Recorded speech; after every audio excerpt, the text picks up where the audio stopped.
Bienvenue sur les Seigneurs de la F1.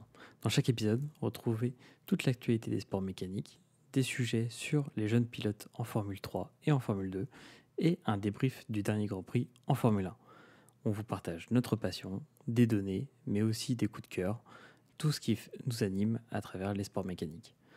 On vous souhaite une bonne écoute et à bientôt. Bonsoir, bienvenue pour ce nouvel épisode des Seigneurs de la F1. Donc le deuxième épisode de cette nouvelle saison 2024. On est ce soir tous réunis pour débriefer du Grand Prix d'Arabie Saoudite qui était à Jeddah, avec entre spectacle et non-spectacle sur le circuit au final, avec des anciens et des nouveaux, et ça on aura l'occasion d'en reparler. Au programme ce soir, on va vous présenter du coup le débrief du week-end avec F1. Il y avait de la F2, mais il y avait aussi de la Formule 1 Academy. En sujet focus, on parlera des directeurs et des ingénieurs. C'est un peu un travail de l'ombre et que ils ont tous de l'influence, avec notamment les récents épisodes qu'il y a eu et qui ont enflammé notamment Ferrari. Donc on sait qu'il y a un supporter qui saura nous vanter les mérites de notre cher Frédéric Vasseur.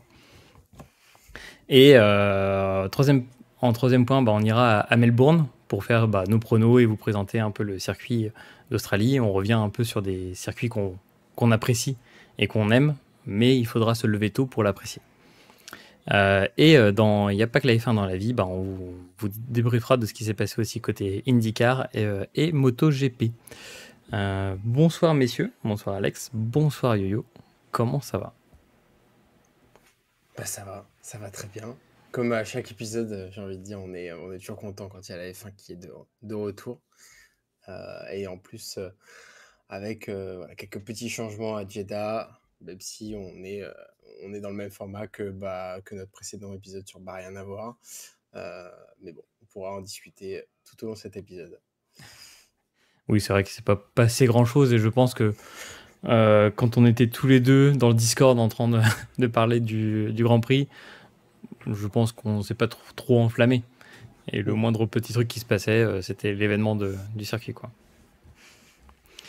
Et toi, Yo-Yo, comment ça va ? Ça va aussi, comme le dit Alex, quand il y a de la F1, on est content. Et puis on a quand même eu un beau week-end de sport, des sports automobiles en général. Donc on va pas se plaindre après les semaines qu'on a passées où il n'y avait rien du tout. C'est vrai. C'est vrai que la longue trêve hivernale, des fois, nous fait oublier toutes ces petites sensations. Et très bien. Merci. Du coup, on va passer tout de suite au résumé du week-end. Donc, résumé du week-end de ce qui s'est passé en Arabie Saoudite. Donc, Grand Prix d'Arabie Saoudite, comme on vous décrivait dans le précédent épisode. Un circuit vraiment atypique, avec beaucoup de vitesse. Il y a 27 virages, moyenne à 254 km/h.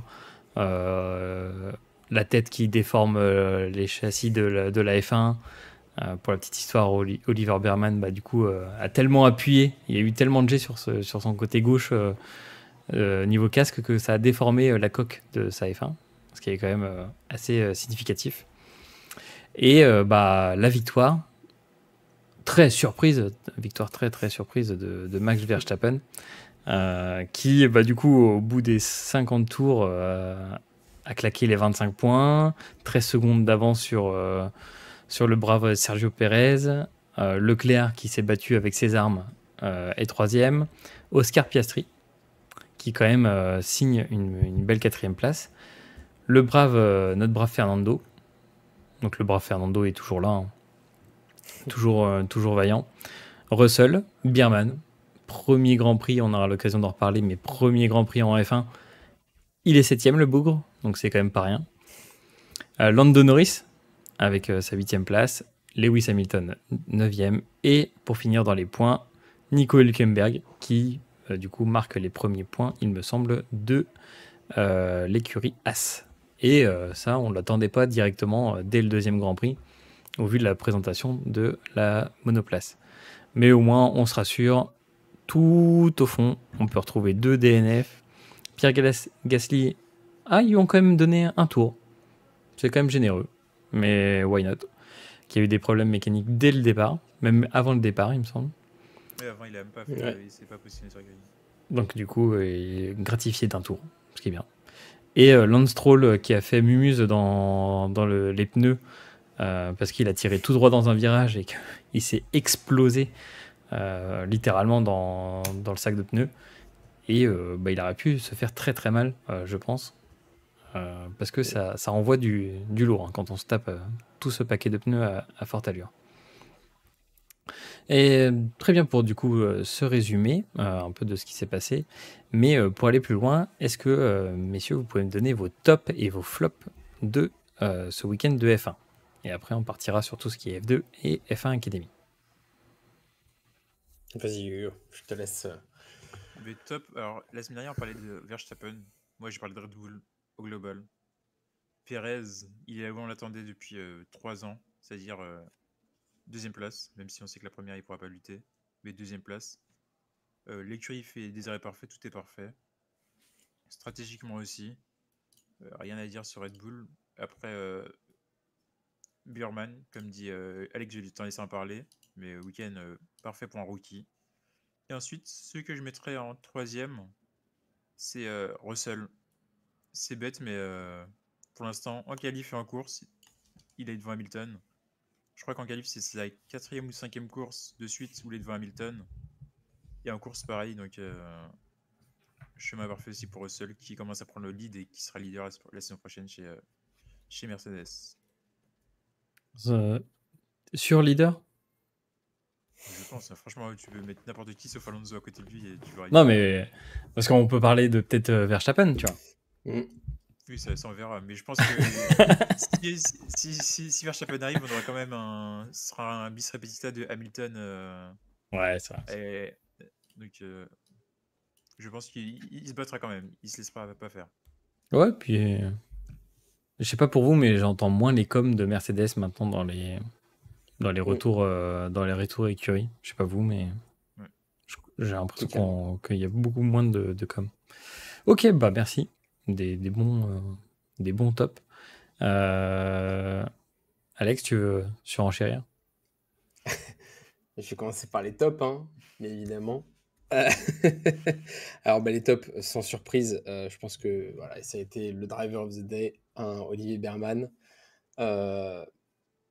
C'est quand même assez impressionnant parce que le jeune de 18 ans, quand même, devait partir premier de la F2 et on lui dit et si, tiens, Sainz, il a l'appendicite, mon pote, là, tu vas pas faire ta F2, mais tu vas faire un F1, un Grand Prix de F1. Alors moi, je trouve ça exceptionnel parce que comme tu passes d'une F2, comme on l'avait déjà expliqué, où c'est assez simple, j'ai envie de dire, là, en termes de voiture, comparé à une F1, où une F1, tu dois prendre plus de 150 boutons sur le volant, gérer tes G, la vitesse, les gaz, et aussi gérer aussi tes collègues qui sont sur le côté, surtout qu'à Jeddah, c'est assez serré quand même, mine de rien, vu que c'est un circuit de ville. Et Olivier Berman arrivé 7e, quand même, c'est une performance qu'il faut saluer. Même voilà, Lewis Hamilton, il l'a attendu à la fin de la grille pour lui faire un énorme câlin en mode franchement pilote exceptionnel. Et j'ai envie de dire, les seigneurs, on le dit et on l'avait déjà dit bien avant, la nouvelle génération, c'est quand même quelque chose. 18 ans, c'est quand même assez fou de pouvoir faire une course sur un des grands prix, comme on le disait avec Nico, où on se prend quand même pas mal de G. Franchement, chapeau Berman d'avoir tenu, déjà d'avoir survécu, j'ai envie de dire, parce que vu les contacts qu'il y a eu et les échanges, dans certains cas, c'est aussi assez balèze d'avoir pu faire le Grand Prix dans son ensemble, et surtout d'avoir été à rien de passer en Q3 et d'avoir potentiellement poussé dehors un Hamilton. Ça aurait été magique. Mais bon, donc ça, c'était mon premier top. En deuxième top, je pense qu'on peut aussi parler, mine de rien, au Global Ferrari. Voilà, je crois que c'est mon week-end. Mais je voyais des 337 km/h en vitesse de pointe avec le DRS et je me suis dit, mais qu'est-ce qui se passe? Ça y est, là, c'est l'esprit Ferrari qui revient. Enfin, Vasseur fait du bien à l'équipe. Voilà, on est sur quelque chose d'assez sympa. Là, le réglage était plutôt bon. Il y avait un petit flop, j'ai envie de dire, sur l'arrêt au stand, mais bon, ça reste du Ferrari, c'est toujours ça, mais voilà, on est sur des performances qui s'améliorent, on est sur la consistance aussi. Leclerc, voilà, 2 fois d'affilée 3e, je trouve que c'est honorable. Donc voilà, on marque des points ce week-end, c'est un énorme top. En flop, je dirais 2 choses. premièrement, flop pour Stroll, j'ai envie de dire, dans le sens où, effectivement, il s'est crashé, mais on en parlait avec Nico, il a gardé quand même ses mains sur le volant lors du crash. C'est une des règles à ne pas faire en Formule 1, pour éviter de se péter complètement le bras ou autre, enfin les poignets, pardon. Et surtout, ce qui m'a fait rire, c'est que comme son ingénieur de course ne savait pas ce qui s'était passé, il lui a dit est-ce que tu peux ramener la voiture au stand? Et il a fait non, you kidding me? Tu te fous de moi là, mon pote, je suis dans le mur, là. Je sais plus rien. Donc voilà, juste le flop pour les mesures de sécurité, parce que c'était quand même. On a été surpris avec Nico de voir les a gardés vraiment, alors qu'il le voyait qu'il allait rentrer dans le mur. Donc bon, quand même, les règles de sécurité à suivre en F1. Mais surtout que l'année dernière, il s'était pété le poignet. Donc, Complètement. C'est vrai. Donc voilà, il n'applique pas ce que ses débuts. J'ai envie de dire jamais 203. Peut-être dans la saison, un troisième accident. Bon, je le souhaite sans gravité, mais voilà, ça pourrait peut-être lui remettre les idées en place. Et deuxième flop, je me suis noté quand même la FIA. Pourquoi la FIA? J'ai regardé la F2 comme chaque Grand Prix. En F2, il y a eu des... Voilà, avec le fait que Berman, etc., il n'est pas eu il est switché en F1, etc. Il y a eu des changements sur la grille. Et en fait, les pénalités étaient assez sévères. On avait des 5 secondes de pénalité juste pour des non-placements de grille, etc. Et en F1, on a eu Norris qui était pareil et qui finalement n'a pas eu de pénalité. Donc je me dis, bon, autant faire la même chose des deux côtés. Magnussen qui se prend des pénalités, bon, un peu méritées dans un premier lieu, et en deuxième lieu qui coupe le circuit et qui écope de 10 secondes de pénalité, et tout le monde était en mode ça fait quand même un peu beaucoup, 10 secondes juste pour avoir coupé le circuit et avoir cédé la place après Tsunoda. Et après, effectivement, c'est ce qui m'amène à terminer quand même sur une note positive. Mine de rien, j'ai envie de dire, pour revenir dans le top, ça me fait penser à ça. As, j'ai envie de dire, dans son malheur, Magnussen d'avoir écopé de ses pénalités, quand même 2 fois 10 secondes, a réussi à maintenir un peloton qui a permis à Nico Hülkenberg de faire un arrêt au stand gratuit et de repasser devant toute cette petite troupe et d'aller chercher du coup les fameux points pour As. Voilà, il fallait quand même le mentionner. Donc, moi j'ai envie de dire un petit flop côté As, mais une petite victoire, mine de rien, pour le petit Hulk. Ça fait toujours plaisir. Et je crois que c'est la règle maintenant, les 10 secondes. Ouais. Ils ont augmenté, ils sont passés de 5 à 10 pour éviter qu'il y ait, je disais ça, pour éviter que les pilotes prennent trop de distance comme ils faisaient l'année dernière. Ils s'en foutaient d'avoir 5 secondes de pénalité. Catastrophe. Ouais, puis non. au final, Magnussen, avec 20 secondes de pénalité, il termine quand même devant Ocon. Hein. On ne mentionnera pas Alpine toute la saison. Ouais, mais tu compares une F1 et un karting, donc C'est Ouais. et une F3. Une F3, c'est bon. D'ailleurs, si vous voulez retrouver, dans le premier épisode, on a fait un sujet focus sur Alpine, donc n'hésitez pas à aller le consulter pour savoir tout ce qu'on a dit sur le cas Alpine, qui, du coup, on pense que ça restera d'actualité durant toute la saison, malheureusement, pour notre écurie française. Tout à fait. Et Ok. toi, Nico, alors, quels sont tes tops et tes flops? Dis-nous tout. J'ai envie de mettre Bierman quand même parce que c'est exceptionnel, mais je vais pas plus épiloguer sur le cas parce que c'est extraordinaire. Enfin, 18 ans, la maturité de conduire la voiture et de la faire rentrer à la maison dans un circuit qui est ultra complexe. En plus, il a vraiment pas de chance parce qu'au départ, il se retrouve coincé. Devant, tu vas avoir Hamilton. Ensuite, derrière, tu vas avoir les fauves. Hülkenberg, Magnussen, t'es coincé entre tout ça. T'as Tsunoda aussi qui est dans tes parages. Ouais, franchement, quand tu commences, il y a quand même mieux que d'avoir ce tir groupé. Surtout que t'as une voiture hyper puissante. Il avait conduit déjà une As, mais là, la Ferrari de cette année, c'est quand même modèle au-dessus. Du coup, ça donne aussi envie d'avoir, et ça a été un sujet l'année dernière, mais d'avoir de plus en plus de jeunes pilotes qui font des grands prix. Si ta saison elle est terminée, par exemple là dans 4 circuits, on aura terminé la saison parce qu'on saura que Verstappen est gagnant. En gros, ce qu'on pourra faire, c'est donner aux jeunes pilotes la possibilité de conduire dans des baquets aussi formidables que la F1. Donc ouais, franchement, je peux le mettre que winner, comme le site de la F1. Après, en fait, dans le reste, je dirais... un peu comme Yo-Yo, Red Bull, c'est quand même impeccable. Franchement, c'est la perfection à l'état pur, quoi. On retrouve le Mercedes des grands jours, l'équivalent de Mercedes dans les grands jours, le Ferrari des grands jours avec Schumacher, le Williams à une époque. Enfin, franchement, pour moi, c'est incroyable. Même si, du coup, avec ce podium-là, Red Bull a dépassé Williams dans le top 4 des, des constructeurs, des teams qui ont gagné le plus de podiums de l'histoire. Donc, du coup, bon, j'espère qu'on gardera notre 5e place pendant longtemps. Moi, Alonso, c'est mon coup de cœur. Enfin, il est battant. Et franchement, je pense que s'il a une meilleure voiture, il va te chercher le Piastri de très loin, tu vois. Mais en fait, je pense que le problème de Fernando, c'est qu'il va pas être trop aidé durant toute la saison, notamment parce qu'il va falloir un coéquipier assez solide.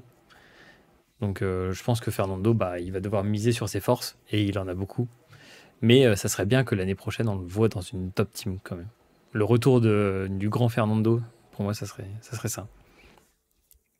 Après, dans les flops, je trouve que ça a été difficile parce que même si le Grand Prix était un peu ennuyeux, il n'y a pas vraiment eu de gros flops. Ouais. Et même, c'est pour dire, même Alpine a bien géré son flop avec Gasly, je trouve. Genre, on a ramené la voiture direct en sachant qu'il y avait un problème, tu vois. À une certaine époque, je pense qu'ils auraient pu commencer le Grand Prix et s'apercevoir qu'il y avait un problème, et là, on partait en safety car. Donc, je pense que ça aurait pu se produire. Et non, peut-être que le flop, là, on aura l'occasion d'en reparler, mais sur la F1 Academy, d'avoir retiré les victoires à Dorian. Bon, c'est un peu dommage, notre pilote française qui avait gagné et qui, sur des erreurs d'ingénierie ou de communication, a perdu sa victoire. Donc, je trouve ça injuste. Mais c'est pas grave. C'est ce qu'on devrait faire avec Verstappen, des fois lui retirer des grands prix, et comme ça animera un peu plus le... Non, mais je pense qu'honnêtement, ils n'ont pas envie de revivre ce qui s'est passé avec Jamie Chadwick, où elle a surpassé tout le monde. Et en fait, la F1 Academy, normalement, tout le monde a vraiment la même voiture pour le coup. Et on se retrouve dans une compétition où la nana, elle a défoncé tous les autres. Et c'est la meilleure. Hein. Franchement, Jamie Chadwick, moi je vous dis, faut qu'elle ait son baquet dans Williams. Et là, elle va les défoncer. On verra. Bon, si la F1 s'ouvre un peu à d'autres. Mais oui. À d'autres horizons. Mais bon, on n'arrive pas comme ça en F1, malheureusement. Oui, mais bon, faut... déjà, t'arrives avec la thune. Donc, du coup, il faudrait qu'elle... C'est la thune qui fait tout. Avec la thune. Regarde, Latifi, il a eu son baquet pendant très longtemps grâce à la thune. Stroll, il a son baquet depuis très longtemps grâce à papa, qui a la thune. Sargent, il a aussi pas mal d'oseille. Et Perez, tous les week-ends, il arrive à conduire une petite F1 comme il faut, quoi. Grâce à... C'est son tonton, c'est ça? C'est son oncle à Perez? Ouais. Et tu vois, j'aurais même rajouté un flop qu'on n'a pas forcément vu, mais en termes de régularité et d'expérience, Ricciardo, en fin de course, ce petit attaqueux, sorti de nulle part, oui, c'est virage, vrai. Il se prend juste le vibreur et petite zipette, j'ai envie de dire. Bon, de Ricciardo, il se réveille un petit coup. Là. Bon, sur la Visa Cash, à mon avis, l'alpément n'était pas passé, donc ça s'est fait cesser de fonctionner la voiture, on ne sait pas.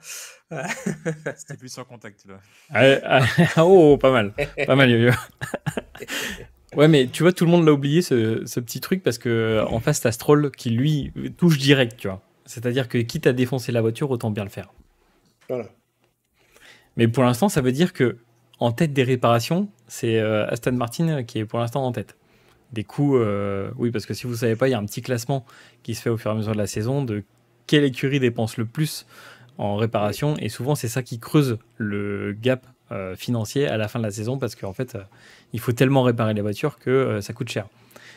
Et je pense que notre cher Tyran a raison. Alpine sera champion aussi constructeur au niveau des coûts financiers. Ils ont déjà une boîte à réparer. Donc, Ah, c'est vrai. Ouais, mais si tu cours avec... Il y a Williams aussi. Il y a Williams. Avec Sargent. C'est calmé. Mais... Voilà. C'est bon, il va ramener tout à la maison. Non, croyez en Sargent. Il est briefé. Mais Alpine, ça coûte pas cher de construire une F2. Hein. Ça coûte moins cher que d'une F1. Hein. Donc bon... C'est vrai. Il part de loin. Il part de loin. Sur Renault, fait que du recyclage maintenant. C'est R5 électrique. Oui, c'est vrai. C'est vrai. Excellent. Bah, très bien. Bon, je pense qu'on peut passer du coup à la suite parce qu'il y avait aussi la F2. Et du coup, on en parlait avec le cas Bierman, c'est que Bierman, il commence le jeudi en conduisant une F2, il se retrouve le samedi à conduire une F1. C'est quand même pas mal. Mm. Il y a C'est quand clair, même, je veux dire. il y a quand même bien. Du coup, en F2, qu'est-ce que ça a donné? Ça a donné, du coup, sur la course sprint, Dennis Hauger et Fittipaldi sur la course principale. Est-ce que vous voulez rajouter quelque chose sur les courses? Je sais que tu avais regardé, Alex. Ouais, il y a eu pas mal de safety cars, hein, mine de rien. On a eu des accidents. On a eu Pepe Marty, j'adore, qui a fait une zipette et qui, par instinct, a dit oh là, il m'a poussé. Alors qu'effectivement, c'est juste la relance de l'accélérateur qui a été un peu trop forte avec le turbo. Mais il y a eu pas mal de safety cars quand même. Donc je pense que ça devait pas être facile. Et bravo à Fittipaldi qui a bien géré avec son écurie l'arrêt au stand et qui a permis justement d'aller chercher après derrière cette P1. Alors que Maini avait quand même fait un super démarrage, mais les safety cars ont changé la donne, j'ai envie de dire. Ok. Bon, donc du coup, est-ce que tu le mettrais mieux, ce Grand Prix-là, que celui de Sakir, ou pas? Non. Non. Mais Non. pour l'instant, ça veut dire que la F2 est quand même meilleure que la F1, de ce qu'on en tient. Oui. Bah, oui, et j'en parlais ce midi d'ailleurs au boulot, dans le sens où voilà, je vous incite, chers spectateurs, notamment ce PWR tyran, je pense, qui est un grand fervent C'est peut-être Guillaume. de Formule 2. Voilà, Guillaume, Formule 2, voilà, c'est peut-être plus intéressant que la Formule 1, plus de bataille, plus équitable, et ça évite d'avoir voilà, des plus 13 secondes entre le P1 et le P2 à l'arrivée, quoi. Ou même au bout de 4 tours, quoi. Ouais. Encore, hein. Ah, exactement. C'est parce qu'on a mis 50 tours. Hein, parce que C'est ça. Et parce qu'il s'était couché très tard. Oui, c'est vrai que pour la petite anecdote, Verstappen se permet de faire des streams et puis faire des compétitions en ligne la veille d'un Grand Prix. Donc, ou le matin, c'était le matin ça? C'était le matin. Donc le flex est intégral. 4 heures d'endurance, simulateur, et après, il y Bon, va franchement, tranquillement sur le circuit. il devrait le brancher sur le simulateur directement dans le baquet. Je pense, hein, il pourrait faire les deux en plus. Enfin bref. Du coup, sur la F2, bah, ça nous donne Maloney toujours premier, même s'il n'a pas marqué beaucoup de points ce week-end. Fittipaldi qui fait une belle remontada, Hauger 3e et Aaron 4e. Donc en vrai, là, ça commence à être pas mal aux avant-gardes de la F2. Mais Maloney prend une sérieuse avance qui peut du coup tout changer aussi à Melbourne, parce qu'à Melbourne, c'est un autre circuit et qu'il y en a certains qui ont beaucoup plus d'expérience, notamment sur ce circuit-là. Ouais, bah, j'avoue, sponsoring sur F1. En F1, ou sinon, en NASCAR, il regarde pas mal. Il y a Jordan qui a une voiture en NASCAR à la 23. Oui, c'est vrai. Bubba Wallace. Bah, why not, hein. Mais pour les fans de NBA, voilà. Ouais, mais sinon, on oublie surtout de parler de nos Français hein, qui ont encore fail en F2.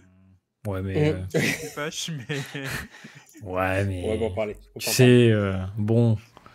Si on parlait de tout le monde... C'était les favoris quand même. Hein. C'était les favoris pour le titre. Ah, c'est pas terminé. Hein. Martins... c'est pas fini. C'est pas fini. Martins 11e. Attends, il est où J'ai loupé? Non, un peu plus haut. Non, bah, il est inexistant. Adjar n'existe plus. Voilà. Non, Adjar, il est dans les fins fonds. C'est fini. Ah oui. Ah oui, c'est la Feature Race, oui. Je vous propose de passer à la F1 Academy.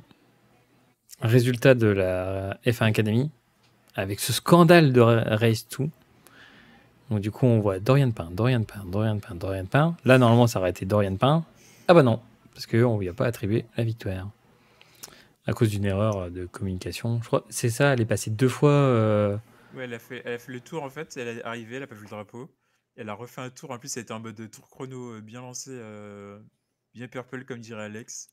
Et elle a continué encore. Ils ont dû arrêter en mettant un drapeau rouge si elle a continué. C'est terrible, franchement. Surtout qu'elle a... Là, quand même. Surtout qu'en fait, ils connaissent la décision bien en avance et ils lui ont retiré sa victoire a posteriori plusieurs heures après. C'est quand même dégueulasse. Enfin bon. Bon, elle est forte quand Oui, même. Elle oui, sait oui. qu'elle a gagné. Voilà. Non, mais Bon, elle va l'éliminer. Et big up donne-lui à... juste, tu l'enlèves du championnat, tu lui donnes juste les 3 dernières courses et elle te fait tous les points qu'il faut, c'est tout. Voilà, Mais moi, je vous dis, efficace. Dorian Pain, bon, on va peut-être pas lui donner une Alpine vu ce que c'est, mais genre une petite Williams. Genre, si mon écurie Williams un jour m'entend, Dorian Pain, Jamie Chadwick, équipe 100% féminine et on défonce tout le monde. Je vous le dis. Et Diane Pain, si elle va, elle arrive, c'est Alpha ou Ferrari. Hein. Parce qu'elle est Ouais, déjà dans le Audi, giron Ferrari avec, ça serait bien. Ah, avec Prema. avec Prema et Prema, bah oui, les 24 heures, le WEC. pour le moment. Mais, ouais, mais elle est soutenue aussi par Mercedes. Ouais, aussi, ouais. C'est pour ça que je disais ça, Exactement, ouais. genre un petit Lewis avec Mais, Russell qui appuie. Ouais, exactement, ouais. Moi, Par j'aimerais contre, bien. moi, j'ai un petit coup de gueule à faire sur la Ah. F1 Academy. Vas-y. Je suis désolé, mais niveau sécurité, on en Ah oui, tout à l'heure, Alex en parlait, mais il faut qu'on revoie les bases sur la sécurité en Formule 1. Ça sort, ça accélère. La française, je sais plus comment elle s'appelait, mais elle a spin. C'est Lola Lindelof. Lola, exactement, elle a spin. Ouais. Elle voyait 2-3 voitures qui arrivent, elle laisse passer 2-3 voitures, et après elle se dit j'accélère. En mode Grand Turismo 7 en hobby online. Lobby. Pareil, il y a 2-3 autres qui ont coupé des chicanes, mais qui se sont dit bon, bah, c'est pas grave, j'ai coupé, mais j'accélère aussi. Ça se touche n'importe comment, franchement, c'est. Non, mais écoutez, moi je vous propose une nouvelle discipline. Voilà, on met des Formule 1, d'accord, sur piste, et il n'y a no track limit. No tracks limit. Peut-être que là, on aura des surprises. Un Sergeant, quelque chose comme ça, tu vois. Ouais, mais je reprends l'idée C'est une super idée, ça. de nos amis de Break Check, et c'est Hydro qui le disait. Tu mets du gravier partout, il n'y a pas de problème. Hein. Exactement. Mm. Je suis Ou d'accord. alors le revêtement de Paul Ricard, ça peut être pas mal. Hein. Oui. Ça Non, te mais après, défonce tes pneus, mais au moins t'es sûr qu'on t'arrête là. Ah, sinon, mais dans après, ce tu compte-là, repars et prochain virage, c'est fini. tu mets une herse et puis c'est bon. Ça pourrait être pas mal. On envoie les Marshall balancer les herses. Enfin. Enfin bref, voilà bah, du coup tout le résumé un peu de ce week-end-là. Du coup, un peu sur si on termine le week-end avec les pronos qu'on avait fait lors du dernier épisode. Aïe, aïe, aïe, aïe, aïe. Donc du coup, Yo-Yo, bah, il a eu la pole. Alex, t'as eu aussi la pole. Non, moi j'avais mis Leclerc. Je voulais changer. J'ai cru en Leclerc. Aïe, aïe, aïe, aïe. Et il m'a déçu. 3 dixièmes. Non, en vrai, il est bon. Sans parler. Hein. Bah surtout, moi je suis Red Bull, je suis là, mais putain, mais Perez, t'as la même bagnole. T'es Oui. soit dans les mêmes chronos. Ouais, Perez, il faut s'amuser, il se dit bon, bah, j'ai une bagnole qui est efficace, je laisse 2-3 devant moi, et puis après, je. Non, mais Ah ça ouais, laisse ça. place à une bataille qui pourrait être intéressante. ça. Là, on a les deux Red Bull qui commencent à se détacher du peloton. Il suffit juste qu'un Perez il fasse une petite zipette sur le pneu de Verstappen sur 2-3 Grands Prix, tu vois, et hop, voilà, les 25 points pour lui. Tac, on n'en parle plus. Il faut que Verstappen joue à Racing, il arrive, il débranche ce volant. Et, Oui. Oui. C'est vrai. Du coup, sur la P1, bah, on avait tous bon. Verstappen, on avait tous mis Verstappen. P2, on avait mis Leclerc. Enfin, il y avait du Leclerc pour Yo-Yo, Leclerc pour Alex, et moi j'avais mis Sainz, mais qui était à l'hôpital. Merci Sainz. On espère qu'il va bien quand même. L'appendicite, c'est quand même pas facile. En P3, on avait du Russell, du Sainz et du Perez. Donc du coup, on a un peu de désordre. Donc il n'y a personne qui avait la P3. Et en DNF, c'est passé pas loin pour Yo-Yo. T'avais mis la mauvaise Alpine. Il avait misé sur l'Alpine. Ah là, c'est terrible. Moi, j'avais mis Leclerc. Désolé Alex, mais j'ai eu faux. Top 3. Et Magnussen. La mauvaise Ferrari aussi. Hein. Oui. Birman, ça va. Oui. Oui, mais comment il s'appelle Sainz n'est pas parti, donc c'est un DNF quand même. Ça aurait pas compté. Ça aurait pas compté parce qu'il a pris. T'aurais mis accident. Bah non, mais puis en plus, ça aurait pas été logique parce que j'ai mis P2 Sainz en plus. Oui. Moi, j'ai fait la totale. Et Alex, t'avais mis Magnussen, mais. Et c'est passé pas loin. Hein. À un moment, t'étais pas très loin. Accroché avec Albon, je me suis dit, ça y est là. Moi, j'ai crisé. Hein. J'en pouvais plus. Enfin bref. Messieurs, on va passer au sujet focus du jour, donc de cet épisode. Sujet focus sur l'influence des directeurs et des ingénieurs. Et en sous-titre, on a mis le travail de l'ombre. Parlez-moi du travail des directeurs et des ingénieurs. Et parlez à nos auditeurs de toute l'influence que peut avoir soit un directeur d'écurie, soit un ingénieur de course, notamment qu'aujourd'hui il y en a des très connus. Et je trouve que c'est bien côté F1, ils mettent en avant des fois pendant les Grands Prix Lambiadze qui est du coup l'ingénieur de course de Verstappen. Ils vont mettre en avant Frédéric Vasseur quand il est passé chez Ferrari et tout le travail qu'il a fait chez Alpha. Donc parlez-moi un peu de ce travail de l'ombre, de têtes connues maintenant, notamment grâce à Netflix, mais aussi de tous les ingénieurs qui travaillent dans la F1. Alors moi je suis pas d'accord avec vous pour ce petit titre. Ah. Je vais faire le contestataire. Et vas-y, on le Et change. je pense que le directeur de course, pas le directeur d'écurie est quand même quelqu'un qui est associé à un pilote. Schumacher, Jean Todt, on avait Briatore avec Alonso. Là, on a notre cher duo chez Red Bull avec Verstappen. Ah, on m'entend pas très fort. Ah, ok, je suis peut-être loin du micro. Et après, on a aussi Toto Wolff avec Hamilton. Donc, c'est vrai que tous les grands pilotes ont un directeur de course, un directeur d'écurie associé à leur victoire. Ouais. Même si. Alors, attention pour Horner Verstappen, c'est sur la tangente quand même. C'est sur la tangente, mais on va quand même retenir, retenir le global. C'est vrai. Donc pour ceux qui ne savent pas, comme ça on fait la parenthèse, Horner est dans une sale affaire, c'est quoi, de harcèlement, plus propos inappropriés envers une employée de chez Red Bull, que Red Bull a voulu un peu étouffer l'affaire en proposant 1 million de dollars à cet employé, qui a été viré en plus. Et qui était la copine du voilà. père de Verstappen. Qui est la père du père de Verstappen. Donc en fait là c'est la sauce. Le père de Verstappen demande la démission, enfin même qu'on vire Horner. Ouais. Du coup, comme on le sent à la radio, Verstappen, Max Verstappen, il se retire un peu de tout ça, mais on sent que ça pollue aussi les relations entre les deux. Donc c'est un peu sur la tangente. Enfin bref. Vas-y, je te laisse répondre, Alex, à tout ça.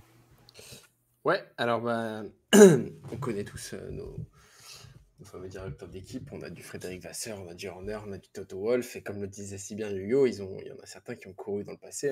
Toto Wolff était super pilote GT3. Bon, il s'est quand même craché au Nürburgring. Vous pourrez taper, cette vidéo est légendaire. Il conduisait d'ailleurs une BM. Voilà, c'est petite rivalité entre Mercedes et BM à l'époque.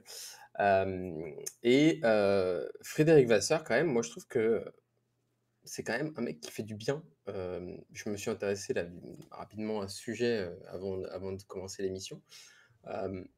Effectivement, avant, on avait du Mattia Binotto. Donc, pour ceux qui ne le connaissent pas, vous tapez sur Twitter Mattia Binotto, vous allez voir une personne avec un clown, en fait, déguisé en clown, parce que ça a été la risée de Ferrari ces dernières années, parce que, voilà, en termes de stratégie, c'était pas ça. Les coups de gueule des pilotes en interne, etc. Bon, ok, Ferrari mise beaucoup sur ses chefs, on va dire, d'écurie. Mais Mattia Binotto, quand même, le mec a bossé 20 ans chez Ferrari. Le mec était quand même directeur du département chez Ferrari. Il s'occupait du moteur, donc c'était quand même quelqu'un qui avait de l'expérience. 20 ans en plus chez Ferrari, ça se reconnaît, donc ça se matérialise par être directeur d'équipe. Ça n'a pas été la folie de son côté, on peut le dire. Et maintenant, aujourd'hui, en fait, ce qui est intéressant, c'est que Vasseur apporte du bien. Alors, effectivement, je parle de Ferrari parce que, voilà, au cas où vous ne l'aurez pas vu, je porte du Ferrari dans mon cœur et partout au quotidien. Tu vois, c'est les mêmes couleurs que Binotto sur la photo que j'ai trouvée. Exactement, voilà, moi j'ai pas le col, j'ai pas l'âme d'un directeur d'équipe, je peux pas De toute façon, chez Ferrari, ils ont tous un petit gros ventre et ils sont français. Ça pourrait être sympa, voilà, aux côtés de Monsieur Vasseur. Bon, Monsieur Vasseur a trop la classe pour ça. Et en fait, ce que je regardais, c'est qu'aujourd'hui, voilà, On parle aussi des directeurs techniques comme Adrian Newey chez Red Bull, un peu moins connu chez Ferrari qui s'appelle Enrico. Alors, ils s'appellent tous Enrico au final. Enrico Cardile, qui est directeur, si je puis dire, directeur technique. En fait, ça n'existe pas normalement ce poste chez Ferrari de directeur technique. C'est directeur châssis, directeur moteur, directeur aérodynamisme, directeur blablabla. Et en fait, c'est une personne qui s'occupe de tout, notamment du châssis, Enrico Cardile. Et ce qui est intéressant, c'est que Vasseur, là, depuis qu'il est arrivé chez Ferrari, c'est quand même un mec qui signe du Lewis Hamilton là récemment qui nous lâche une grosse dinguerie pour l'année prochaine, pour 2025. C'est un mec qui arrive et qui te dit bon bah voilà, on va revoir un peu les choses. Il apporte du bien quand on écoute les feedbacks des employés de l'écurie Ferrari Formula Team et aussi même de Charles Leclerc et de Sainz. Ils disent bah voilà, Vasseur, c'est un mec qui est vraiment au contact de ses équipes. Lui, son objectif, c'est que tout le monde se sente content de travailler et de participer au but commun qu'est la victoire de Ferrari, parce qu'il ne faut pas l'oublier, mais Ferrari, c'est vraiment la victoire de Ferrari et tout le peuple italien derrière Ferrari. Et c'est là, en ce moment, il est en train de recruter énormément de monde dans les équipes techniques. Et pourquoi pas, je disais en début d'émission, le directeur technique de Red Bull. Franchement, j'y crois. Adrian Newey, voilà. Il faut savoir quand même que Vasseur a des relations, il a des contacts. Donc le mec quand même peut appeler n'importe qui. Si le gars fait faire en sorte que Lewis change d'écurie, qui quand même Lewis a bouché chez Hamilton grâce à Niki Lauda à l'époque, là tu peux le dire, il va bouger d'Hamilton pour aller chez Ferrari grâce à qui? Et le petit Fred, voilà, un petit français comme ça, hop, petit ronchon qui fait des blagues en permanence à ses collègues. Voilà, donc ça fait quand même du bien. Et après, effectivement, on ne parle pas assez, mais moi j'aime bien ces petits côtés de remerciement par les pilotes. Quand un Hamilton est champion du monde, quand un Verstappen aussi, ce genre de choses, c'est merci beaucoup aussi aux équipes qui sont dans les bureaux, quoi, enfin dans les locaux. Par exemple, chez McLaren, on connaît le célèbre bâtiment, le McLaren Technical Center. En fait, voilà, il y a toute la partie, au sous-sol, on a des éléments de la F1, mais c'est 250, voire des fois 300 personnes qui bossent là-dedans pour pouvoir faire la conception d'une pièce, de certains éléments. Et je trouve que tout ça, ce sont aussi des personnes qui mettent leur pierre à l'édifice, qui travaillent dans l'ombre. C'est pas que des directeurs, c'est des employés qui font que en fait, la voiture, elle est tout le temps performante. C'est des mecs qui analysent énormément les données pendant le Grand Prix, avant le Grand Prix, les performances des années précédentes, et qui font un travail de fourmi, mais un travail de l'ombre au quotidien. Mais t'as Mercedes qui le faisait bien en remerciant, en mettant à chaque podium une personne différente quand il gagnait.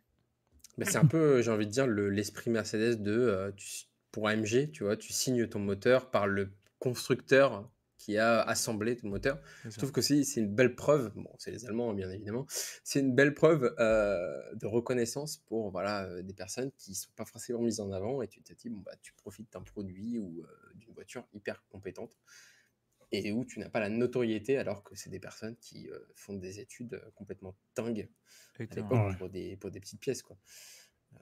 Voilà. Et qu'est-ce que je voulais dire? Et je voulais ajouter que donc tu parlais de Vasseur qui signe Hamilton, mais il a quand même signé Kimi à l'époque aussi. Oui, c'est vrai. Oh là là. C'est vrai que le palmarès était différent. Le potentiel. Exactement. Vu le potentiel de Kimi, je sais pas si. Déjà, ça veut dire qu'il a parlé à Kimi. Et ça. Non, mais tu dis le travail de l'ombre, mais par exemple, quand on cite Kimi Räikkönen, être l'ingénieur de course de Kimi Räikkönen, c'est une expérience. Je sais même plus que son nom, mais il est commentateur. Comment? Iceman. Ah, mais ça, c'est Kimi. Mais Ouais, c'était qui son ingénieur de course? Je sais plus. Ben voilà. Ingénieur de l'ombre. Moi, je crois que c'est un Français en plus. Bah oui, c'est un Français parce qu'il est commentateur chez Canal. Et en fait, et quand il raconte les histoires, mais il dit, mais c'est un personnage, quoi. Et si tu fais pas gaffe à son ton de voix, mais ça passe, quoi. Les ordres passent. C'est Julien Simon-Chotan. Ouais, Julien Simon-Chotan, exactement. Mais oui. Tu dis qu'il est quand même dans l'ombre, comme un petit peu l'ingénieur de course de Verstappen, qui n'intervient que très rarement du coup en course. Ouais, mais c'est tranquille. Bah, tu vois, le titre, par exemple, d'une vidéo YouTube, Lambiadze, l'homme derrière Verstappen, tu vois. Mais parce qu'il analyse tout, tu vois. Et les meilleurs. Et quand. Enfin, faut quand même. Le type qui dit non à Verstappen, il y a tous les droits un peu chez Red Bull, et qui dit non en pleine course parce qu'il est sûr que côté données, ça va pas être ça. C'est quand même solide. Mais on peut citer aussi, pour moi, c'est un peu l'équivalent en rallye, parce que c'est la meilleure discipline, du duo, par exemple, Elena, Loeb. Quand ils ont tout gagné, c'est que tu as le copilote qui est à son summum et le pilote qui est à son summum. Mais bien souvent, en fait, le copilote fait tellement de taf d'analyse, il refait tout le parcours, toutes les notes qu'il va prendre, etc. C'est incroyable. Mais tu vois, ce duo-là, Elena Loeb, si on le met à la F1, pour moi, c'est Bono et Hamilton. Ouais. Parce ils ont conquis tous les titres comme ça et la confiance qu'ils se sont fait l'un à l'autre, c'est assez exceptionnel. Bah, c'est fini d'ailleurs, je crois que c'est ça, un Bono ne pourra pas venir chez Ferrari, hein. Non. Ouais. Aïe, aïe, aïe, aïe, Parce aïe, que justement, on mamma s'enflamme en mia. se disant New Way peut aller chez Ferrari, mais le problème, c'est que vu que tu as les contrats d'exclusivité, tu peux perdre 2 à 3 saisons avec tes ingénieurs. Ah, Non, surtout mais- que Adrian Newey, mais c'est une tête extraordinaire, quoi. C'est lui qui a conçu les Ouais, Red Bull mental. et même si ça a pris du temps, même s'il a vu les Mercedes gagner, il était convaincu de prendre les bonnes décisions et on voit où ça a mené, quoi. Mm. Et jusqu'où ça La va meilleure nous mener, voiture. peut-être. Bon, enfin bref, la meilleure voiture, c'est quand même celle de 2006 de Renault, quoi. Oui. Donc, voilà. Bon. Donc voilà, Non, moi, débattons. j'attends de La voir. 25. Moi, ce que j'attends de voir, c'est dans 2 ans, comment ils vont implémenter le moteur Ford avec le châssis Red Bull. Parce que implémenter un moteur que tu connais pas dans un châssis, c'est vraiment complexe. Là, ils connaissent bien leur moteur, c'est un moteur Honda, ils ont bien travaillé avec. Mais implémenter tout un nouveau châssis, c'est vraiment, vraiment compliqué. On l'a pu le voir avec McLaren qui n'arrivait pas avec le moteur Honda, clairement. Ouais, mais est-ce qu'ils vont pas, ils travaillent déjà pas avec Ford pour faire en sorte que le moteur soit assez équivalent. Et là, quand tu vois les nouveaux pontons de la Red Bull, est-ce que justement ils préparent pas un peu le terrain pour plus de place à l'intérieur? Alors peut-être après, vu que le développement n'est pas encore autorisé Ah oui.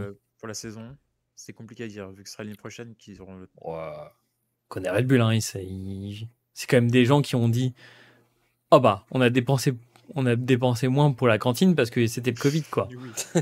Dans les excuses du budget de cap. Donc, à un an près, ils vont dire, bon, c'est bon. Voilà. Alors voilà, on peut se soudoyer un petit peu pour avoir quelques petits plans sur les règles de 2026. Voilà, un bon resto.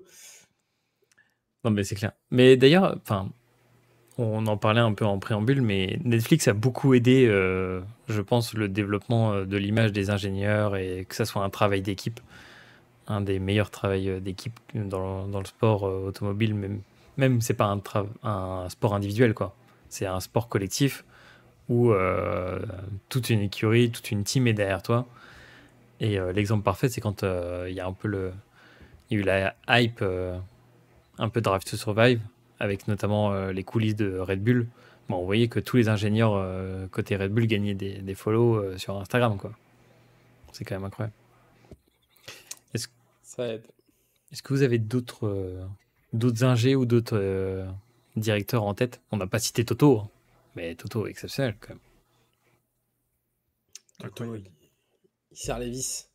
Et il prend que très rarement la parole. Si ce n'est pour mettre un petit coup de boost, j'ai envie de dire. C'est le mode push. Tu vois, voilà. Euh, ou ou sortir un petit peu, j'ai envie de dire, le pilote de son moral, de se dire, voilà, ça avance pas. Surtout un Lewis qui se plaint en permanence de sa monoplace. Voilà, en mode tais-toi et conduis, allez hop, c'est bon. Ciao, quoi. Mais à ton avis, est-ce que Je m'en souviens Vasseur quand pourra dire c'était l'année dernière, quand tu sais, il y a 2 ans, quand la première fois que la Mercedes dévoilait sa monoplace et qu'il y avait les premiers Grands Prix et qu'il y avait énormément de marsouinage sur Oui. la Mercedes.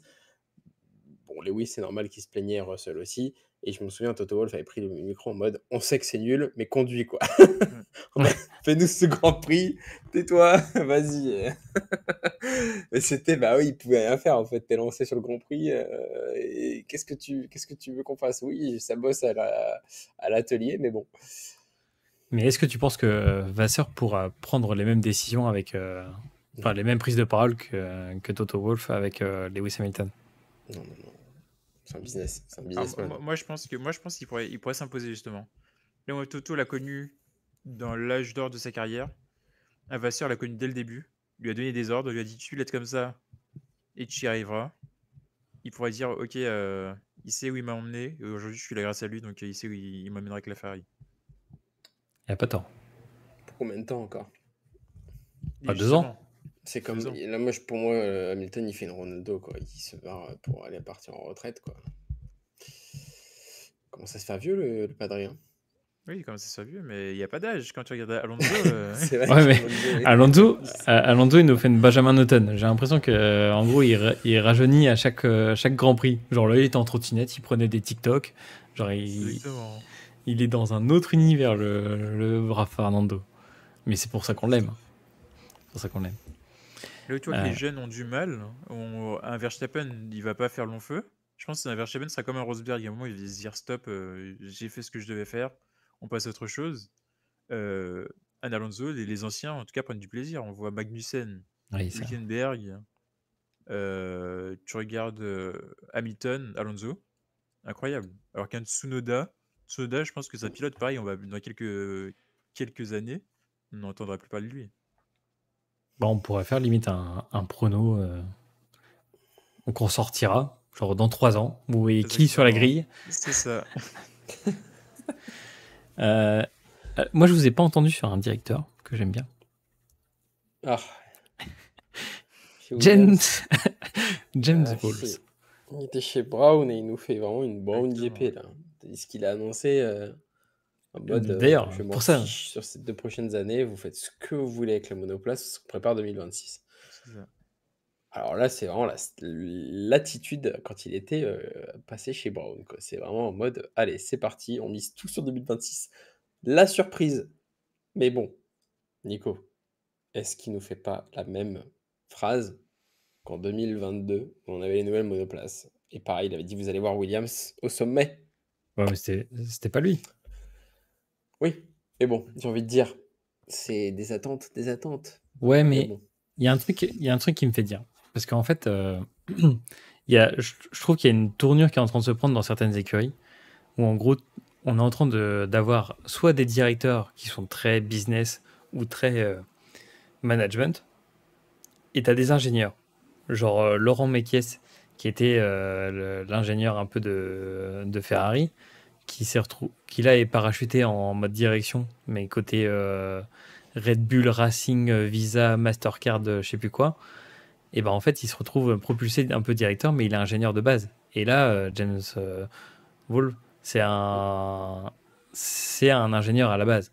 Tu l'as dit, passé par l'épopée Braun, et tu l'avais recommandé dans le précédent épisode de suivre sur Amazon Prime tout le documentaire sur Braun GP. Mais est-ce qu'il n'y a pas un peu une vibe comme ça, où dans les petites écuries, on va miser sur des ingénieurs, et ça va faire un peu remonter tout le paquet? Parce que, Autobus. Exactement, bah, c'est ce que j'allais dire. Ouais, tu peux être très bon à ton poste en construction ou en ingénierie, mais en management, tu n'as rien à voir, tu vois. Et pas savoir motiver tes équipes et gérer des pilotes. ouais. Bah, c'est là où tu as peut-être besoin d'un pilote d'expérience qui t'apporte beaucoup. D'où la signature de Fernando Alonso, et je vous l'annonce pour chez Williams la saison prochaine. Mon rêve. Mon rêve. Enfin, Ouais, bref. mais regarde, ça peut être aussi l'inverse. Je te prends un exemple, tu as du Bottas qui est passé chez Alfa Romeo, et regarde où ça en est. Enfin, Ouais. excuse-moi, Stake F1. Oui, mais. Et regarde, un Ricardo chez Visa Cash CB Contactless Red Bull. Pareil. Ouais, mais là, on prend des pilotes qui n'ont Ouais, jamais été leaders. On prend vraiment des pilotes qui ont ouais jamais c'est été vrai. seconds. Et il a raison. C'est toujours ceux qui étaient des seconds couteaux. Ricardo, il aurait pu être champion du monde. Hein, Oui. ça s'est joué à pas grand-chose. Hein. Ouais, mais. À quand l'écurie Rosberg Racing Team? À quand? Exactement. Oh là là là là là là là. Oh là là. Oh mon rêve. Ils sont capables de te pondre le pire truc ever. Enfin, en termes de style et tout ça. Mais genre ultra efficace. Et il faut un nom bien allemand, tu vois. Audi. Ah, Audi. Ah voilà. Exactement, vas-y. C'est parti. Allez, sous conseil de Rosberg. Bah non, mais Rosberg en plus, il peut plus. Il peut plus venir. Il est interdit Ouais. maintenant dans Exactement, ouais. Mmh. C'est pas la de- plupart c'est des pas grave. padocks. Il peut être à l'atelier, il n'y a aucun souci. Oui, pour ceux qui connaissent pas le lore de Rosberg, Rosberg c'est Monsieur One Shot. Je gagne, je pique, je pique le championnat à Hamilton et je me barre. Merci les copains, j'ai fait mon taf. En vrai, légende. Magistral. Moi, Ouais, magistral. je l'adore. Hein. Il a fait ce qu'il fallait pour. Hein. Franchement, moi j'adore ce qu'il Ah a oui. fait. Hein. Il s'est battu. Euh, Moi je suis Perez, je fais ça pareil à Verstappen. Je prends ma retraite directement après. Hein. Ah oui, j'avoue, Je c'est pas mal ça. Mais pour la petite histoire, je crois qu'on l'avait déjà raconté dans un épisode saison 1 ou saison 2. Mais Nico Rosberg, il est rentré dans la tête d'Hamilton pour gagner le titre. Tous les jours, il était en compétition avec Hamilton. Il en a rien à foutre.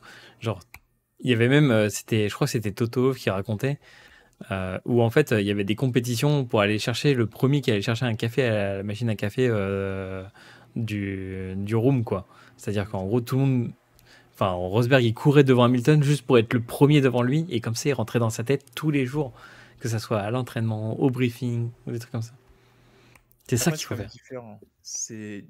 Je crois que ils avaient 7 ou 8 ans. Oui. Ils se battaient déjà ensemble pour les titres. Donc dès le plus jeune âge, il y en a un qui était déjà dans la tête de l'autre qui a domination. C'est comme ça que ça marche. Ouais. Ouais. Mais c'est pas Eh chez ben, Alpine, mais sauf en partant de la fin, quoi. Mais... ouais. Oh là. Je crois qu'on n'allait même pas parler d'Alpine, mais c'est vrai. Alors, du coup, on n'a pas parlé des directeurs chez Alpine parce qu'ils sont un peu virés, quoi. Mais Briatore qui Bah. est incroyable avec Renault qui a... Ouais, Ah oui, Flavio. Voilà. Flavio aussi, Briatore. Exactement. Mais bon, il y a eu de ça à l'affaire aussi. Hein. Exactement aussi, ouais. Mm. D'ailleurs, je sais pas si vous avez vu, Massa il a encore porté plainte Oui. Ah ouais. aujourd'hui. Ouais. Bah, Il tu tient peux son raconter discours. pourquoi?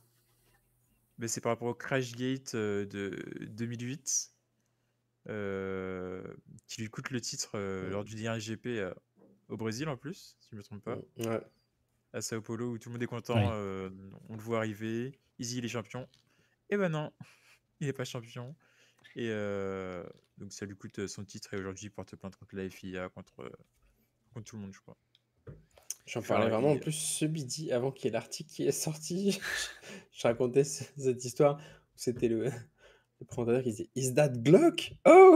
Dernier virage, le Lewis qui dépasse le Glock. Allez, tranquille. Et moi, ce qui me tue, c'est que même si Lewis il passe la ligne d'arrivée, on lui dit qu'il était champion du monde. Chez Ferrari, pour eux, ils étaient number one, ils étaient en train de faire la fête, et d'un coup, ils apprennent le classement. En mode, non! Et là, il y a un ingénieur qui pend et qui tape du poing sur la vitre. C'est clair. Ah, En plus, c'est chez lui, c'était depuis Ah, Ayrton non, Senna, mais- un Brésilien qui gagne, et là, aïe aïe aïe, coup dur. ah oui, sacrées époques. Aïe, aïe.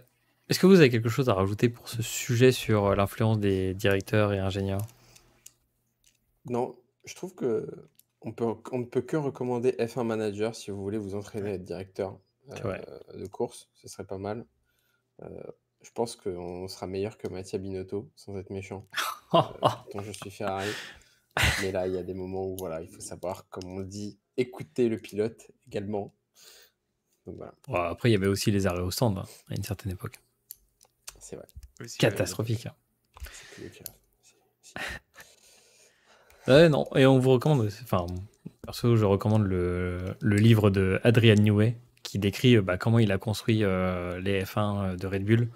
Et c'est hyper intéressant parce que dedans, il partage tout son savoir un peu de comment il construit une F1 qui gagne. Peut-être que les autres ingés vont s'en inspirer. Enfin, bon. Et d'ailleurs, Euh, bientôt, ouais. avec F1 TV Pro sur Canal, on aura on pourra écouter en direct certaines radios plus longtemps. Et il y aura une interview en direct des des directeurs d'écurie, Ok. comme à l'ancienne. Ah Je ouais, crois que c'est pas mal ça. ouais, Parfait. Ça, c'est pas mal. Ça, c'est une bonne news, ça. comme à Bah, l'ancienne, quand ils interviewaient Jean Todt en live, ben, ah c'est ouais, pareil. ça c'était incroyable. Les belles époques. Logique. Bah merci messieurs pour ce sujet focus sur l'influence des directeurs et des ingénieurs. On aura l'occasion, je pense, d'en refaire un petit zoom dans tout ce qui va se dérouler cette saison. Et c'est pas terminé parce que l'affaire Horner guette. Donc on aura l'occasion d'en reparler. Maintenant, Road to Melbourne. Un circuit qu'on adore, je pense, tous. Ouais. Melbourne, alors là, contrairement aux deux précédents, ça sera pas pour manger le Grand Prix, mais ça sera plutôt le bon matin, café croissant. Je vous annonce tout de suite la couleur. C'est du 22 au 24 mars. Il sera 5h du mat, heure française, pour la course. Les qualifications, c'est 6h et 7h du mat. Donc il faudra pas trop tarder le soir là, pour aller se coucher. Et si vous êtes vraiment déterminé, vous avez les essais libres 1 à 2h30 du mat, les essais libres 2 à 6h du mat, et les essais 3 à 2h30 du mat. Donc là, bonne chance si vous voulez suivre les essais. Mais on vous recommande la course et surtout le départ de Melbourne. C'est toute une aventure et c'est toujours incroyable. On a une fan de Un Ferrari. petit chat. Ouais, j'avoue, cette année en plus, il y aura le départ comme d'habitude. Après, vu qu'il y a le DRS et dès la fin du premier tour, Oui. Avec les deux lignes droites, ça va être incroyable. C'est vrai parce que le tracé qui a été modifié depuis maintenant 2 ans. Ouais. 2 ans, avec notamment une ligne droite qui a été un peu rallongée. Et du coup, 3 zones. 3 zones de DRS. Attends, 1, 2, 3, 4. 4 zones. 4 zones de DRS, mais avec 2 zones de détection. Ce qui est hyper technique parce que du coup, il va bien falloir gérer, surtout qu'elles sont loin, donc il va bien falloir gérer sa zone de détection 1 qui est ici, et la détection qui est 2, qui est juste avant, un peu avant le dernier virage, qui est hyper technique celui-là. Donc Melbourne, circuit où le premier Grand Prix a eu lieu en 1996, ça a souvent été le premier circuit de la saison. Et souvent, la raison pour laquelle on a aimé la F1, c'est se lever très tôt le matin pour suivre la F1. C'était toujours passionnant.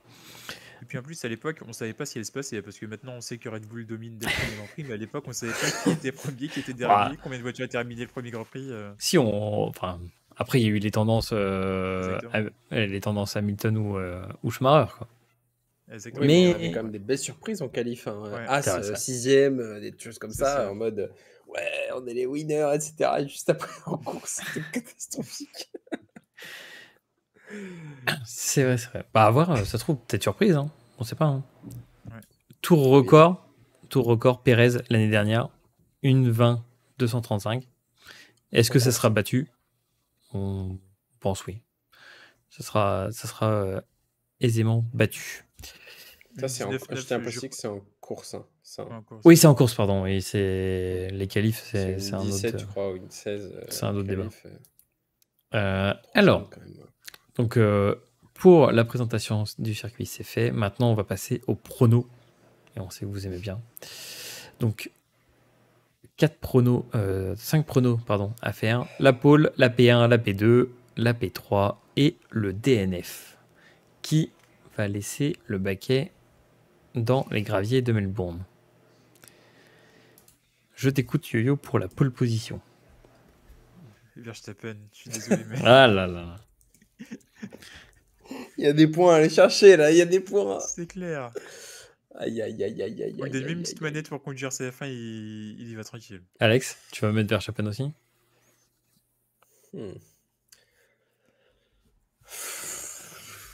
J'aimerais y croire pour Leclerc, j'aimerais, mais c'était pas la folie l'année dernière. Donc Verstappen pour des points, quoi.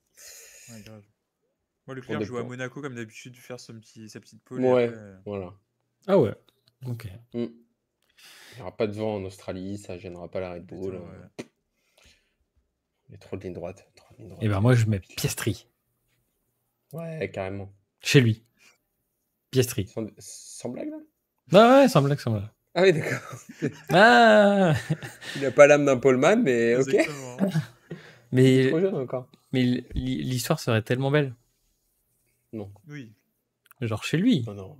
Oui, mais c'est vrai qu'il y a 400 000 personnes à chaque fois en Ouais, Australie. voilà. C'est des records d'affluence. Mais quand même. Ricardo. Ouais, attends, l'année dernière, dans les pronos, je me suis coltiné Fernando quasiment toute l'année.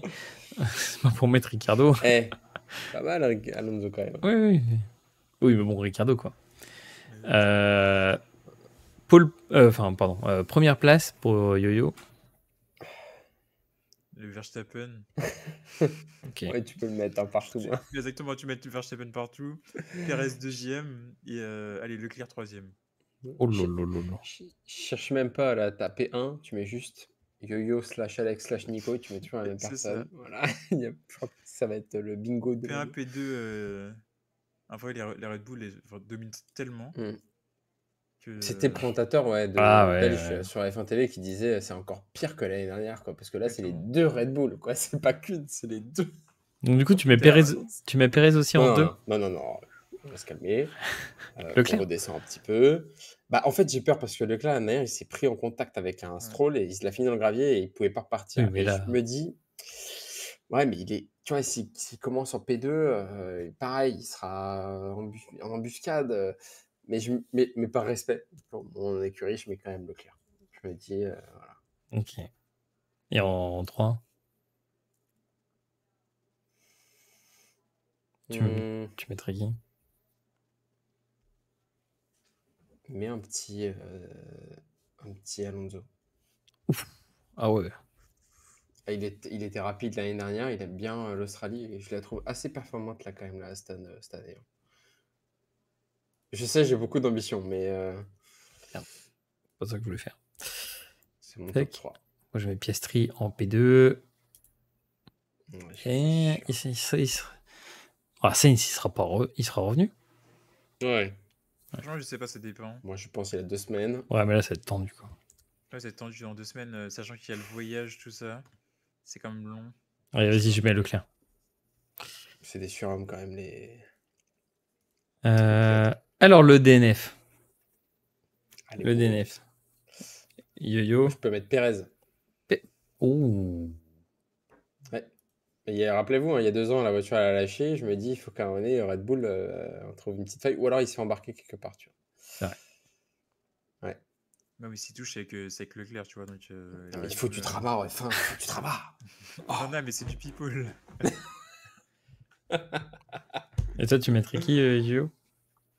En vrai, je sais qu'il y aurait une Alpine, mais j'ai envie de changer un peu. Il y aura une Alpine et Stroll, mais j'ai envie de trouver quelqu'un d'autre.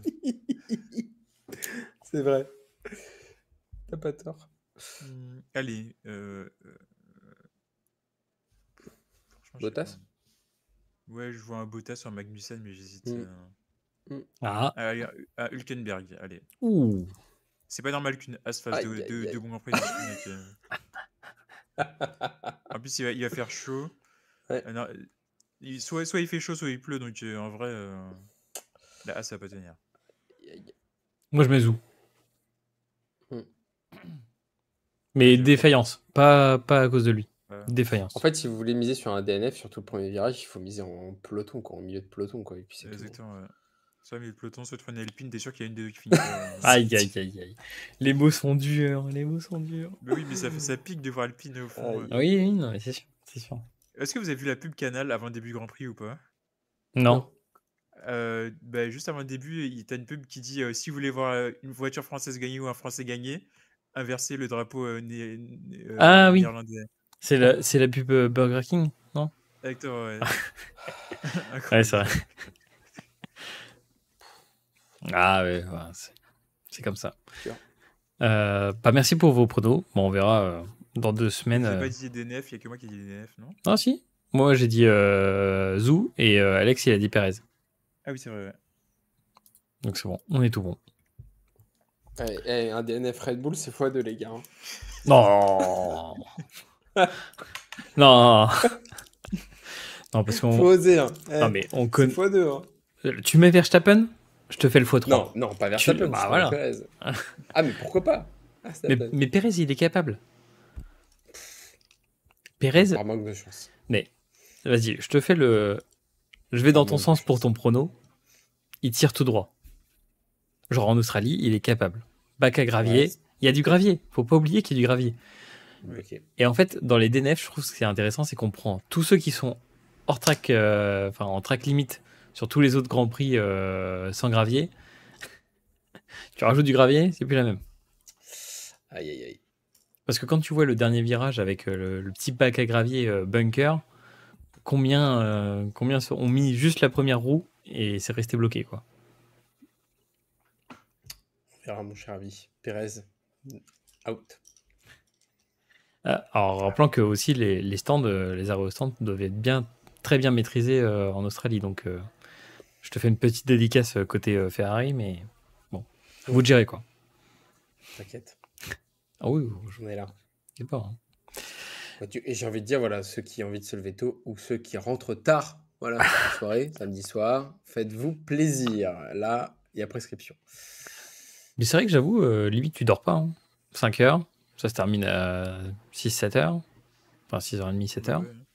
Voilà, tu fais du Helldiver toute la night et puis voilà, tu fais Ah, patate dès le matin. c'est ce que j'attendais. Euh, Très bien, messieurs. On va clôturer ce deuxième épisode de cette nouvelle saison par il n'y a pas que la F1 dans la vie, mais il y a aussi d'autres sports mécaniques, et notamment il y avait l'IndyCar. L'IndyCar qui était à Saint-Pétersbourg cette semaine, enfin ce week-end. Est-ce que tu veux nous en dire plus, Yo-Yo, sur ce qui s'est passé en IndyCar ce week-end? Ouais. Déjà, moi, je suis inaugural, donc Saint-Pétersbourg, pour situer un peu, ça se passe en pleine ville. Un beau circuit quand même. Moi, j'aime bien en tout cas. Qu'est-ce qu'on peut dire de ce qui s'est passé? Bah, déjà, on a une New Garden qui a tout dominé. Il part en pole, il gagne, il a fait une Verstappen.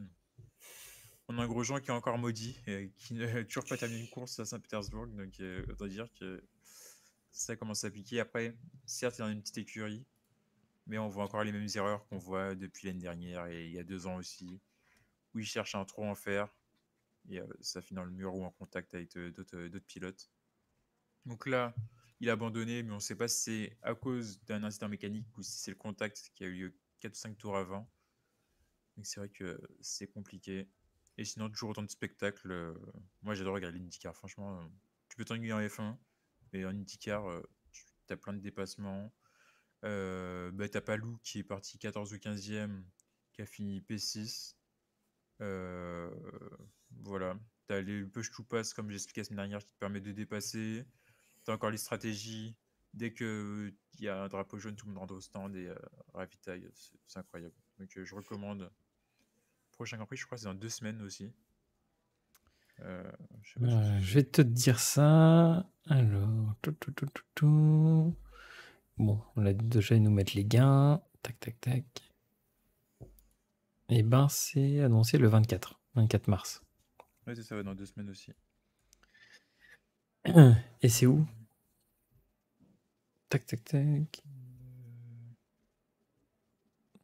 Bon, ça doit être en pleine campagne américaine, il me semble. Ouais. Parce qu'ils mettent thermal, mais je vois pas où c'est. Je ne vois pas où c'est. T'as des choses à préciser sur la IndyCar ou pour toi c'est tout bon vu que t'as résumé un peu tout ce qui s'est passé? J'ai résumé un peu tout ce qui s'est passé. Après, c'est vrai que on connaît, je pense que les gens connaissent pas autant les pilotes, nos chers viewers connaissent pas autant les pilotes qu'en F1, donc compliqué d'expliquer qui fait quoi. Mais franchement, regardez, c'est sur Canal et regardez, prenez le temps. Le mois prochain, il y a Long Beach. Je pense que c'est un circuit qu'on connaît Ouais. tous avec le fameux demi-rond-point qui est incroyable. Moi, c'est mon circuit préféré. Magnifique. Et puis sinon, il y a, comme tout le monde le connaît, les 500 miles d'Indianapolis, quand il y a eu chaque année, qui fait partie de la triple couronne, donc à regarder absolument. Et à pas rater. C'est de l'ovale, mais de l'ovale bien stratégique. Et c'est pas comme, j'allais dire comme la NASCAR où on s'ennuie un petit peu plus. Oh, même si on a dit que la dernière fois c'était plaisant. c'est plaisant à regarder, mais je préfère comme l'Oval sur une IndyCar où tu as comme une stratégie qui est différente en NASCAR. Tu peux pousser et avancer à deux comme à Daytona, alors que là, c'est toi ton aspiration. Il y a comme une maîtrise qui est plus complexe quand tu regardes l'IndyCar qu'un NASCAR quand même. C'est vrai. Et surtout, dans la saison, on a 2 monoplaces Exactement, deux voitures différentes. différentes. Ouais, c'est intéressant aussi. C'est vrai que ça change.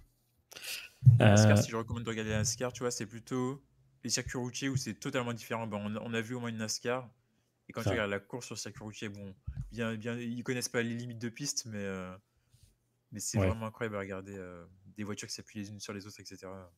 J'adore. Ok, bah à suivre l'IndyCar.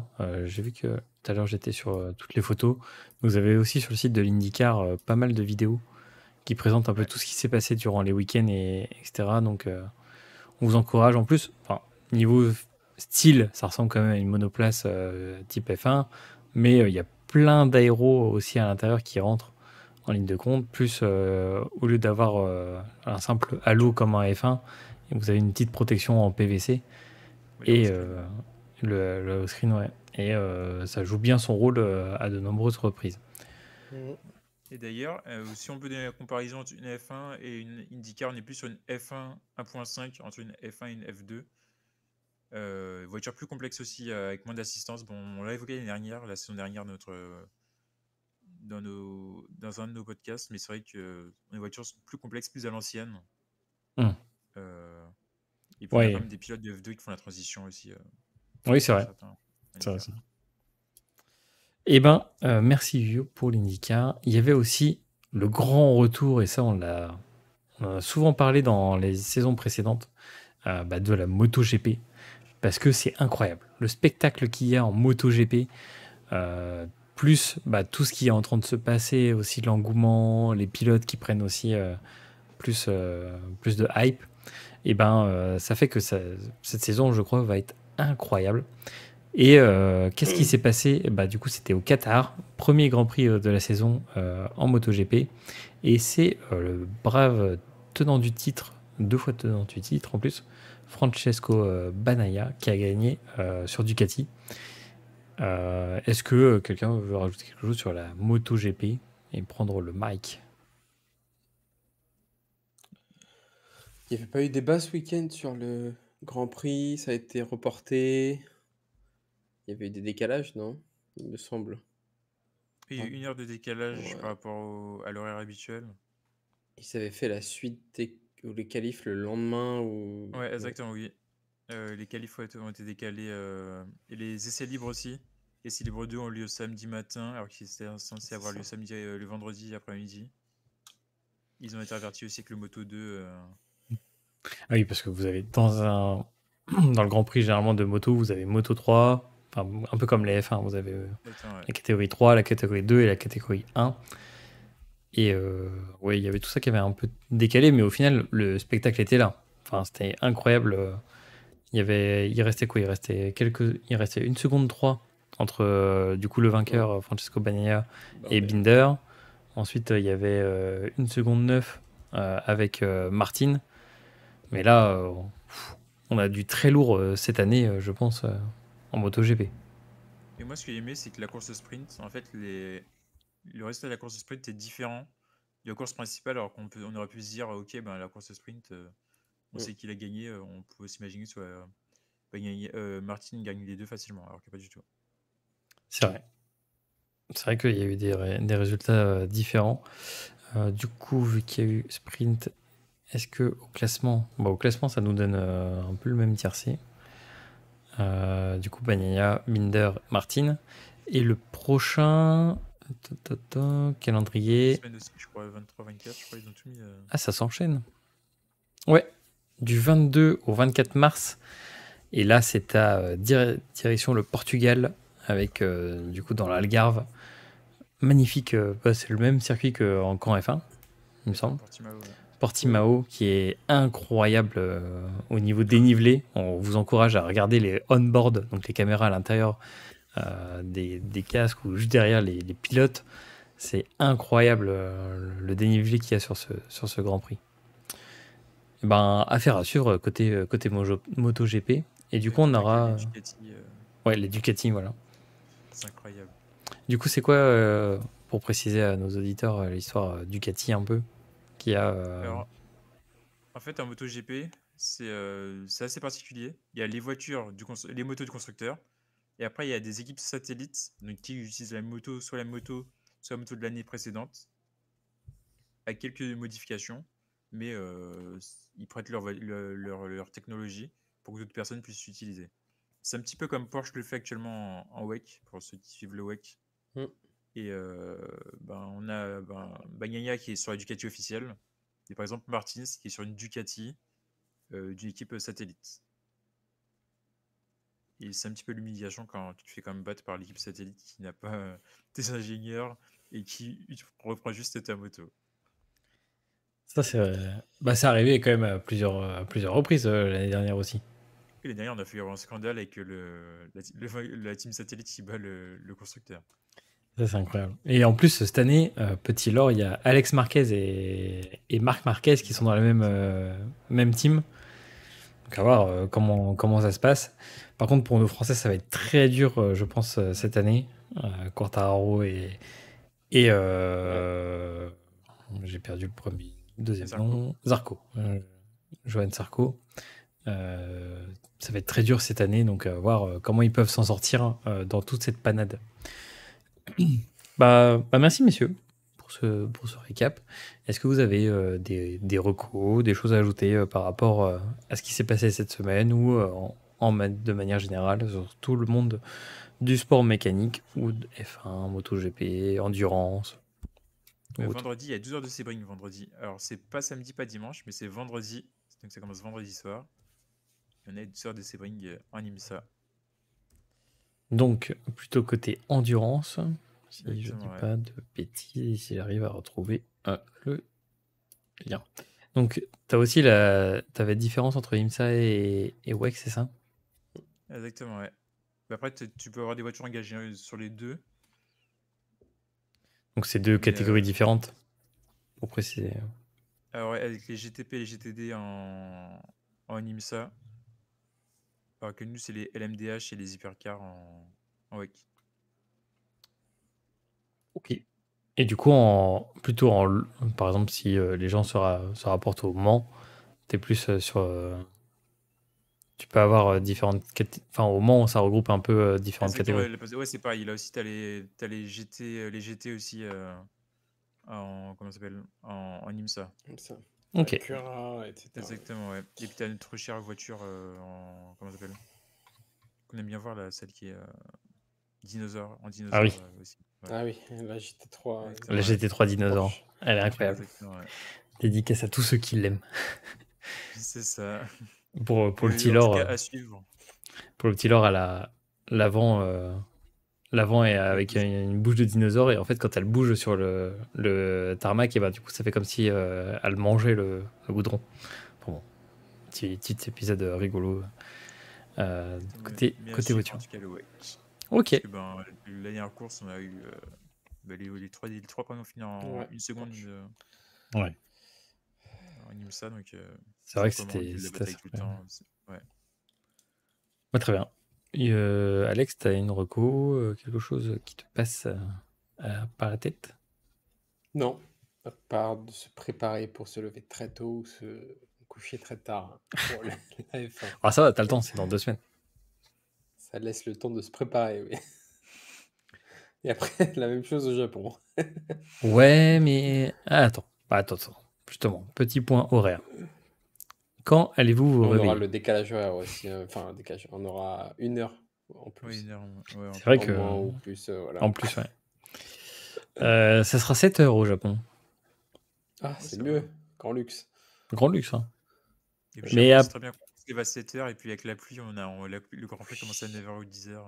mais oui, Voilà. et après la Chine à 9 heures. Mais c'est impeccable. C'est On reprend, ouais. impeccable. On reprend le rythme. Et après, il nous manquera, bah, du coup, si on fait Imola. Donc il y aura Japon, Chine, Miami. On a United States, ouais. Miami, 22 heures. Bon, bah, ça va, c'est un peu plus tard. Italie, ensuite Émilie-Romagne. Donc là, on repart sur les horaires traditionnels.